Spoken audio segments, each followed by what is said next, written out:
Okonji Madada jaribu kupeleka timu mbele. Mbona si change kidogo kwa Kelly Okonji Madada, anaomda na wakati ameingia Kelly Okonji Madada.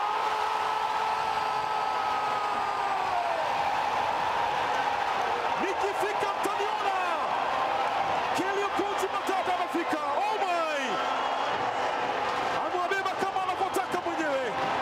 Mashabiki wamenyanyuka. Freddy Coutinho Odhiambo anauliza wenzake, where were you guys? Mlikuwa wapi? Hii sasa ndio ingo ya masali na maziwa. Asali tupu, maziwa tupu, fresh kabisa. Wa Posta Rangers, lakini pia fullback wa Posta Rangers na winga anashuka chini kabisa na kusaidia kazi ya kuzuia. Analeta Jackson Dwang nafasi ile.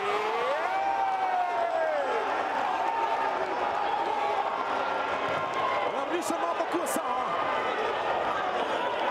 Jackson Dwang alimimina ndani kule, moya kwa moya. Sami Pamzomono hajatabasamu, anaendelea kutoa maelekezo. Hawakai sana kabisa, weka ni weke, chomoa ni chomoe. Kennedy Owino Odhiambo naingia mbele ya mpira, mwenyewe anasema nifanye biashara maarufu pale Kibra. Jackson Opiayo naletwa ndani nzuri huko, napita kwake Senyonjo.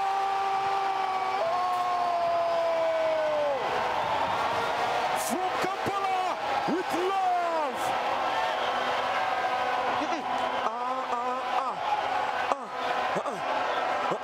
Senyonjo anaonyanyua mashabiki wa FC Leopards. Hii ndio maana ameweza kusajiliwa.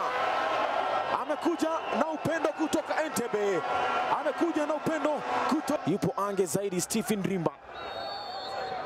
Pigaji ni Jackson Dwang, mfungaji wa goli la Posta Rangers la pekee.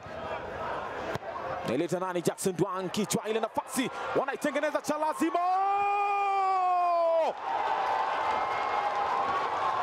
Wameilazimisha mpaka mwisho, imekuwa mpira mwisho umekaa kwenye nyavu. Wameipambania kweli kweli, imepiganiwa na wachezaji chungu nzima. Kila mtu alitaka kuweka ndani. Mizani sasa ina balance. Posta Rangers usiwakatie tamaa kabisa.